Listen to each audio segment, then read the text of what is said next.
The frost breaks first with a sound like thin glass beneath a heel. Before the sun dares the horizon, the road lies silver and breathless, a narrow scar carved through forests that do not forgive. A mule stamps, steam rising from its nostrils in pale ghosts. The small bell tied to its harness gives a dull, reluctant chime, as though it too resents the hour.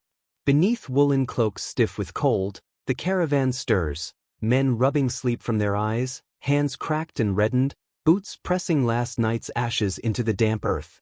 The air smells of horse sweat and wet bark, of leather cured in oak vats, of smoke that never quite leaves a traveler's clothes. It clings to them, this scent of the road, half industry, half fear. A merchant stands apart. His gloved hands rest on a chest bound in iron, its corners scarred from years of loading and unloading beneath foreign skies. Inside are bolts of Flemish wool, soft as a whispered promise. Cakes of beeswax wrapped in linen. A small pouch of saffron that glows like trapped sunlight, worth more than a peasant's field, worth more than the cottage that field sustains. Each item measured, recorded in a ledger stitched tight with thread. Each item a risk. He murmurs a prayer in Latin learned by rote, the syllables careful and brittle on his tongue. His mother tongue is rougher, shaped by bargaining shouts and tavern smoke, by laughter that carries the sharp edge of coin. But Latin is the language of protection, of heaven's bureaucracy. He whispers it anyway. Sancta Maria, guard us on the road. The words drift upward and vanish in the frost. He has walked these roads since boyhood, first trailing behind his father's cart, small fingers curled around splintered wood. He remembers the rhythm of wheels on packed dirt, the way his father would spit before crossing a bridge, muttering about rotten beams and river pirates. He remembers tales told by firelight, of toll gates that bled men dry, of castellans who weighed merchants like cattle, of valleys where rival lords claimed the same strip of earth and demanded payment twice. He learned early that trade was not simply barter. It was negotiation with danger. Now the contracts are his. Parchment sealed with wax impressed by a city's sigil, permission to enter distant fairs where guild masters watch strangers with narrowed eyes. He knows the laws of staple towns, where certain goods must be sold before any others. He knows the bribes expected by board guards at mountain passes. He knows how much silver buys a smile, and how much buys silence. But none of these protections, no seal, no signature, no oath sworn before a magistrate, can soften the silence of the forest ahead. The trees close in like a congregation withholding mercy. Their branches knit together overhead, swallowing what little dawn tries to offer. Ravens lift from the canopy, wings beating the air with a sound like torn cloth. One circles low, black eye glinting, as if marking inventory. Somewhere beyond the bend, men without banners wait. Outlaws driven from their farms by famine. Deserters from wars no one remembers starting. Boys who once chased goats along hillsides and now chase caravans with knives dulled on bone. Hunger has a way of erasing heraldry. It sharpens the blade and empties the conscience. The merchant adjusts the small wooden cross at his throat. The cord is frayed. He has meant to replace it for months. He signals the caravan forward. Wheels groan into motion. Hooves press into frost, leaving dark crescents that fill slowly with melt. The bell rings again, thin, uncertain, swallowed almost immediately by the weight of green darkness. They walk in measured silence. No one sings. Each man listens for what does not belong. The crack of a twig, the cough hastily stifled, the hush that falls too suddenly. The merchant feels the old, familiar tightness in his chest. Not fear exactly. Fear is sudden. This is slower. A knowledge passed down like inheritance, that every journey is a wager laid against the earth. He thinks of the fare that awaits them beyond the hills. Of bright awnings and crowded stalls. Of silver changing hands beneath banners dyed in impossible blues. He thinks of his wife's careful accounts, of the way she will tilt her head when he returns, weighing profit against the lines newly carved into his face. If he returns, the forest deepens. The road narrows. Sunlight becomes rumor. A shape flickers between trunks, perhaps only shadow, perhaps not. One of the younger drivers tightens his grip on the reins. No one speaks of turning back. To turn back is to admit the road has claimed you already. The merchant rests his palm against the iron-bound chest, feeling the cold seep through leather. Within it lies not only wool and wax and spice, but promise. Debts to be paid. Futures to be secured. Bread on tables in towns that will never know his name. And beneath the frost-hardened soil, beneath the roots twisting like knotted fingers, the road remembers others. Caravans that entered beneath hopeful dawns and did not emerge by dusk. Ledgers left unfinished. Letters never delivered. Bells that rang once more, then never again. The mule's chime grows fainter as the caravan slips deeper into shadow. Behind them, the silver frost softens into mud. Ahead, the forest holds its breath. And somewhere in that breathing silence, the first decision is made, not by the merchant, not by his men, but by those who watch from the trees, weighing hunger against mercy. The road does not choose sides. It only bears witness. A rope snaps in the half-light, cracking like a musket shot across the water. Men flinch. A gull startles into the air. For a heartbeat, the harbor holds its breath. Dawn exhales slowly over the quay, carrying the smell of tar and salt and old fish ground into wood. Ships rock against their moorings, hulls creaking like old men rising stiffly from prayer. The tide nudges the pilings with a patient, hollow knock. Above, gulls wheel and cry, their voices sharp as knives drawn from sheaths. On the slick stone stands a merchant from the Baltic, his fur-lined cloak pulled tight against the damp. The hem is stiff with salt from voyages past. His beard smells faintly of smoke and dried herring, relics of a northern winter he has left behind but not escaped. He watches as dockhands shoulder the last crate up the gangplank, boots thudding against oak darkened by decades of brine. Before him lies the wide gray body of the sea, a road without ruts, without milestones, without mercy. In the hold beneath his feet are barrels of herring cured in brine, their iron hoops sealed tight. Ingots of iron stamped with the mark of his guild, each one proof of trust hammered into metal. Amber beads the color of trapped sunlight, warm even in the chill morning air. They are small things easily hidden in a fist, easily stolen, easily lost. Together they are a fortune. He carries letters tucked inside a leather satchel, written in careful Middle Low German. Promises of trade in distant ports where church bells sound unfamiliar and other tongues shape the word for God differently. He has memorized the rhythm of tides, the seasons when storms prowl like wolves across the North Sea. He knows which harbors answer to merchant councils and which kneel to jealous princes who tax breath as well as cargo. He knows all this. And still, beyond the sight of land, law dissolves into wind. The anchor rises dripping from the dark, chains groaning like something alive. The crew crosses themselves in uneven unison. A priest on the quay lifts his hand in blessing, voice nearly lost beneath the slap of waves against oak. "May St. Nicholas guard your mast," he calls. The merchant bows his head, though his eyes remain open. He tastes fear beneath his tongue, metallic and thin. Not the sharp fear of a knife at the throat, but the quieter kind, the kind that lingers in counting houses when ledgers do not balance, when whispers of vanished ships drift between columns of ink. He has heard those whispers. Of vessels swallowed by sudden squalls that rose without warning, clouds boiling black as pitch. Of pirates flying no colors, their decks slick with other men's fortunes. Of plague carried in the lungs of rats nesting among grain sacks, creeping ashore with each careless step. The sails unfurl, white against a sky bruised with gathering clouds. Canvas snaps and fills. The ship leans into motion. The quay begins to recede, faces on shore shrinking into blurs of wool and smoke. A child waves until his arm tires. A woman presses a kerchief to her mouth. The city withdraws into stone and chimney haze. Out here, there are no toll gates to negotiate. No castellans to bribe. No forest bend concealing desperate men. Only water. Endless and indifferent.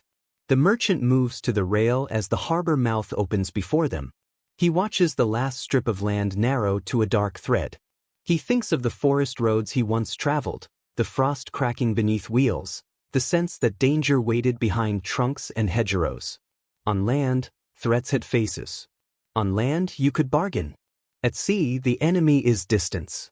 Days pass in the rhythm of creaking timber and groaning mast. The deck smells of pitch and wet rope. Salt crusts on beards and lashes. The crew works with the silence of men who understand that prayer and labor are the same thing when the wind turns fickle. At night, the merchant lies awake in his narrow berth, listening to the hull speak in low, uncertain tones. He feels the cargo shifting with each swell, hears the restless scurry of something small in the dark below. He presses his palm to the wooden wall as if to steady not the ship, but his own thoughts. Profit waits across this water. Contracts to be honored. Guild brothers who measure a man's worth in punctual arrivals and intact hulls. But so does oblivion. On the fourth evening, the horizon disappears. Fog rolls in without ceremony, swallowing sea and sky in one pale shroud. The world contracts to the length of the deck. Sound thickens. The slap of waves becomes muffled, intimate. Somewhere off the port side, a bell tolls from another unseen vessel, slow and hollow. The crew freezes. Another bell answers, farther off. Or closer. It is impossible to tell. The merchant steps forward, peering into whiteness that offers no reply.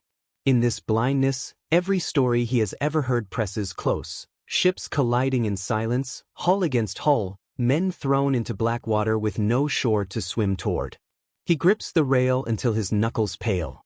"Hold steady," he says softly, though he does not know to whom, his captain, his crew, or himself. The fog curls around the mast like a shroud drawn over a body. The ship moves forward, blind but committed, as all merchants must be. There is no turning back to the harbor they have already left. Only onward, into profit or into legend.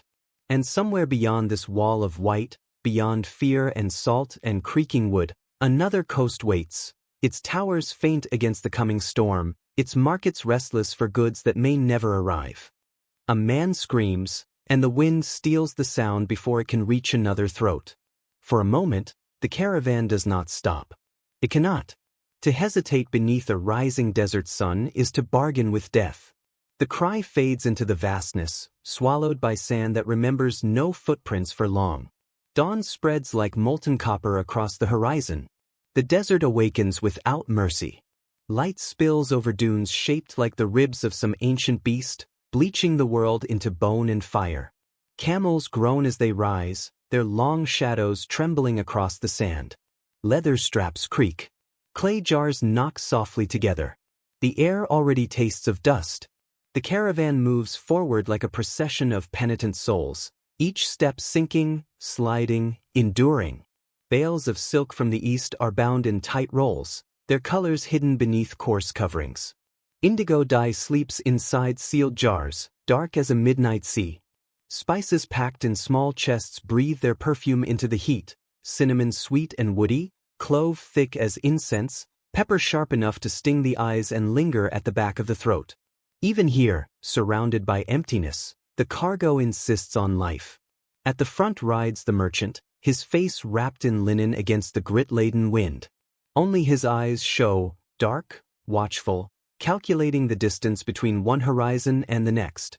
Sand gathers in the folds of his robe, in the creases of his gloved hands. It finds every weakness. He has come from a city of narrow streets and tiled courtyards where fountains murmur verses from the Quran, water spilling over carved stone in patient devotion. He remembers the marketplace at noon, striped awnings snapping overhead, the hum of bargaining voices rising like bees. He remembers weighing coin on a brass scale, its plates trembling as gold dinars tipped the balance. Arabic and Greek woven together in argument and laughter. Men swearing by different prophets yet trusting the same measure of silver. There had been certainty there. Walls. Shid. The cool geometry of order. Here, there is only expanse. The guards ride along the flanks, hands resting near curved blades. Under their breath, they recite prayers for safe passage, verses carried on dry lips. Guide us across what has no path, one murmurs, eyes fixed ahead. Faith in the desert is not abstract.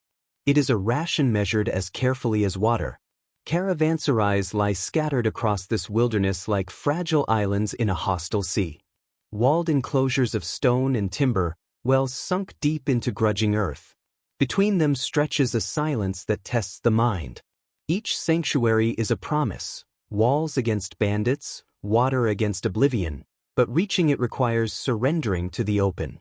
Bandits haunt these routes. Mounted and swift, they wait for dusk when shadows stretch like spears across the sand. They know the terrain better than any map. They read dunes the way scholars read scripture.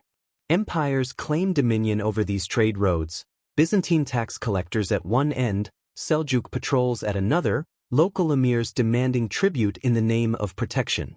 Their banners flutter proudly above stone gates. But beyond the reach of those banners lies a kingdom ruled by thirst. A cracked water skin can become a death sentence. A single misjudged turn at a fork marked only by a half-buried stone can condemn dozens to wander until the stars themselves seem to mock them, bright, indifferent witnesses to slow dying. By midday, the heat presses down like a hand on the back of the neck. Tongues swell. Conversation withers. Even the camels lower their heads, as if ashamed of their own endurance. The merchant feels the weight of more than silk and spice. He carries expectation. Contracts promised to distant ports. Trust placed in him by partners who will never see this ocean of sand. He thinks of his daughter in the courtyard, her small hands stained with ink as she traces letters across parchment. He remembers her laughter when she spilled water from the fountain and tried to gather it back with her palms. "Water always returns," she had said solemnly, repeating something her tutor told her. He wonders if that is true of men. Toward evening, the desert exhales.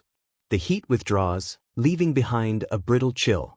The sky blooms with cold fire, stars igniting one by one until the heavens resemble a shattered mirror. The caravan circles in practiced formation. Camels kneel with heavy sighs. A small fire flickers, its smoke rising straight into the indifferent night. The merchant dismounts and kneels on the cooling sand. He presses his forehead to the earth, feeling grains cling to his skin. He whispers gratitude for survival measured in hours. Around him, the bells tied to the camels give a final, weary chime before silence claims them. In the darkness beyond the firelight, something moves. Perhaps only wind shaping dunes anew. Perhaps riders waiting for the moment when fatigue loosens discipline. The guards stiffen, eyes narrowing at the horizon where shadow devours shape. The merchant lifts his head slowly. The desert does not threaten with noise. It threatens with absence, with the vast, swallowing quiet that follows a scream. Somewhere ahead lies the next caravanserai, its well deep and its gates thick. Somewhere beyond that, another city of walls and bargaining voices, of fountains and ink-stained fingers. But between here and there stretches a night that belongs to no empire. And as the fire gutters low and the wind begins to rise, carrying with it the faintest tremor of distant hooves, the caravan understands that the road is not merely a path through sand. It is a test of what men will risk, for wealth, for faith, for the fragile promise of returning home. The knock does not come at the door. It comes from beneath the wheels. A wet, sucking groan as the cart sinks deeper into the road, mud swallowing iron and wood alike. The horse strains, ribs shuddering under slick hide. Rain falls without rhythm, cold and relentless, turning the world into a blur of gray and black. The road is no longer a path. It is a wound. An Italian merchant leans his weight against the cart, boots vanishing to the ankle in black mire. His cloak, once dyed a proud crimson in the vats of Florence, hangs heavy and darkened, clinging to his shoulders like a burden he cannot shrug away. Water drips from the edge of his hood, tracing the sharp line of his jaw before falling into the mud below. The iron rims of the wheels shriek as he urges them forward, a thin metallic cry swallowed by rain. Beneath the tarred canvas lie glass goblets from Venice, delicate as breath, each one shaped by fire and patience. They tremble with every jolt, thin stems threatening to snap with a single misjudged stone. Beside them rest ledgers bound in calfskin, their pages filled with inked promises, debts owed in Florence, repayments due in Bruges, names written in careful script beside sums that could build chapels or bankrupt families. Each page is trust. Each page is risk. He travels through territories that change allegiance as quickly as the weather. One week the bridge ahead flies the banner of a duke loyal to the emperor, his soldiers polished and stern. The next, it may belong to a condottiero whose loyalty is measured in coin and whose mercy is measured in nothing at all. At every gate, toll collectors extend damp hands from beneath sagging archways. Florins clink reluctantly into their palms. Sometimes goods are taken instead, a bolt of cloth, a goblet, a promise scratched hastily onto parchment. Refusal is unthinkable. A merchant without favor is a body without armor, exposed to every blade. The rain does not care who rules. By dusk, he reaches a roadside tavern crouched low against the storm. Smoke leaks from its chimney, thin and uncertain. Inside, the air is thick with garlic stew and sour wine, damp wool steaming near the hearth. Travelers sit hunched over bowls, voices lowered to murmurs that twist like smoke. He listens. Rumors drift from table to table like contagion. Plague in a northern town, they say, black swellings, doors marked with ash. A monastery burned by raiders who left only scorched stone and silence. A new tax levied on foreign traders, justified as protection, felt as punishment. He keeps his face still, but inside, calculations begin. Routes altered. Risks weighed. Profit thinning like watered wine. When he retires to his pallet in the narrow upper room, he does not undress. A dagger rests beneath the thin mattress, its hilt within reach. Rain taps against the shutters like insistent fingers. The wind presses at the walls, searching for weakness. Sleep comes not as comfort but as collapse. On the third night, the storm finally loosens its grip. The rain softens to a whisper. For a moment, the world feels suspended, balanced between ruin and reprieve. Then come the hoofbeats. Not the scattered rhythm of travelers seeking shelter, but a unified thunder, too many and too deliberate. The innkeeper's face pales in candlelight, eyes reflecting the tremor in his hands. Bar the door, someone breathes. Candles are snuffed. Darkness falls heavy and immediate. The common room becomes a chamber of held breath. Wood creaks as shutters are drawn tight.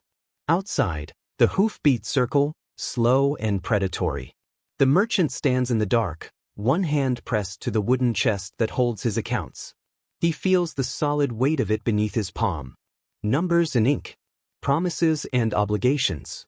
He thinks of the glass goblets downstairs, fragile as trust itself. As if figures written in careful columns could shield him from steel. A fist pounds once against the tavern door. Then again. No voice announces allegiance. No banner is displayed. In these borderlands, loyalty is a shifting fog. Tonight's protectors are tomorrow's raiders. Men fight for coin, for hunger, for wounded pride. The road feeds them all. Inside, someone begins to pray in a whisper so faint it is almost memory. The merchant closes his eyes, not in surrender but in reckoning. He has navigated courts and councils, bargained beneath painted ceilings, bowed before men draped in velvet and gold. Yet here, in the dark, beneath a roof that could splinter with a single blow, all titles dissolve. There is only survival. Minutes stretch thin as wire. Outside, a horse snorts. A low command is muttered. Then, as suddenly as they arrived, the hoofbeats begin to recede, fading into the damp night. No attack. No splintered door. Only the echo of what might have been. Dawn comes pale and reluctant. The road outside glistens, rain-washed and deceptively clean. Hoofprints mark the mud, deep, fresh, undeniable. But there is no blood. No bodies. The merchant steps out into the chill air. He studies the tracks for a long moment, then turns back to his cart. The goblets remain unbroken. The ledgers remain dry. For now. He climbs to the driver's seat, gathers the reins, and urges the horse forward. The wheels bite again into black mud, leaving new impressions beside the old. Behind him, the tavern door closes softly, as if sealing in a secret. The road stretches ahead, winding through lands that will demand more coin, more caution, perhaps more than coin. And somewhere beyond the next rise, beyond another toll gate or another rumor of plague, waits a city whose wealth is guarded not by soldiers alone, but by suspicion, by rivalry, by walls that keep some out and trap others within. The snow moves before anyone hears it. A soft shudder ripples across the mountainside, a whisper beneath the crust of white.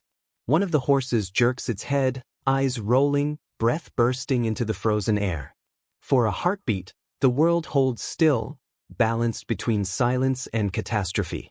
Winter has laid its white silence over the pass, smoothing rock and ravine into deceptive calm. Pine branches sag under the weight of snow, bent low like supplicants before an unseen altar. The path that winds upward is scarcely more than a scar along the mountainside, narrow and treacherous, carved by generations who gambled breath against altitude. The caravan climbs in single file. Packhorses strain against the incline, hooves scraping at ice hidden beneath powder. Their breath clouds thick and fast, mingling with the scent of pine resin and cold iron. Harness chains clink faintly, brittle in the frost. Every sound carries too far in the thin air. At the rear walks a merchant from a distant valley, his boots wrapped in strips of wool against the biting cold. Snow clings to the hem of his cloak, stiff as parchment. His beard is crusted with frost, his eyelashes tipped in white. Each step is deliberate, placed with the care of a man who understands how easily earth can vanish beneath him. He carries furs bundled tight, ermine pale as moonlight, sable dark as confession, fox with its flame-bright tail hidden from the wind. They are destined for courts far below, where ladies will drape them over silk gowns and never imagine the cold that preserved their softness. In a wooden casket lined with felt lie silver brooches hammered by a village smith, each etched with tiny crosses meant to ward off evil. He has promised delivery before Candlemas. Before the court gathers beneath tapestries heavy with woven saints and painted battles.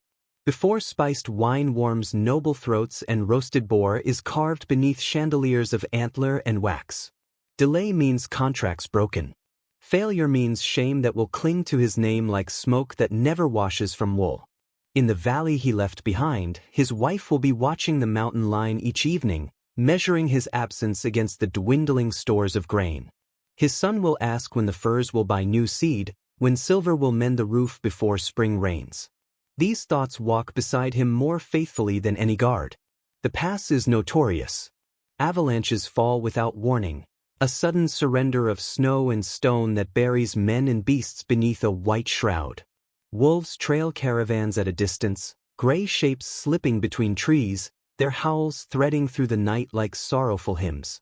There are stories told in taverns of travelers who lost their footing on these slopes and vanished into ravines, bodies discovered only in the thaw, pale as candles left too long in the sun. The wind rises without direction, funneling through the pass with a low, mournful tone. It claws at cloaks and stings exposed skin. The merchant keeps his gaze fixed on the boots ahead of him.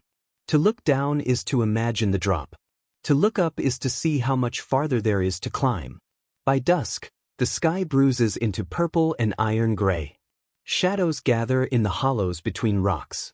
The caravan halts beside a crude stone shrine set into the mountainside, a niche carved long ago by hands that trembled from cold or fear. Within stands a weathered statue of Saint Nicholas, patron of travelers and traders, his features softened by wind and time. The merchant steps forward. He removes his gloves, and the cold bites instantly, sharp and merciless. He presses numb fingers to the stone, feeling its frozen roughness. From a pouch at his belt, he draws a coin and sets it at the statue's base. The metal clinks faintly against others left by those who passed before him. "Guard our steps," he murmurs, his breath trembling into the air like a fragile offering. Behind him, the horses shift uneasily. One snorts, pawing at the snow. The wind changes again. Above them, snow shifts with a low, ominous sigh. Not yet an avalanche, only a warning. A reminder. The mountain does not hate them. It does not envy their cargo or resent their ambition. It simply does not know them. Their names, their promises, their Candlemas deadlines, none of it matters to stone and ice. The caravan resumes its ascent as darkness thickens. Torches are lit, small flames guttering against the wind, casting long, distorted shadows across the snow. The path narrows further, until it is nothing more than a single line of footprints pressed into white. Easily erased. The merchant feels the weight of that thought settle heavier than the furs on the horses' backs. So many roads traveled, through forests, across seas, over deserts, through mud and rumor and threat. Each one demanding coin or courage. Each one threatening to swallow what it carries. Here, at the roof of the world, even memory feels fragile. He tightens the wool around his boots and steps forward into the torchlit dark, following the faint impressions left by the man ahead. Behind him, snow begins to fall again, soft, patient, relentless. By morning, the mountain may smooth their passage into unbroken white, as though no caravan ever dared disturb its silence. And far below, in halls warmed by hearthfires and hung with banners, nobles will wait for furs and silver, unaware of how thin the line is between luxury and loss. The wind carries a final sigh across the pass. And the road, narrowing to nothing, climbs higher still.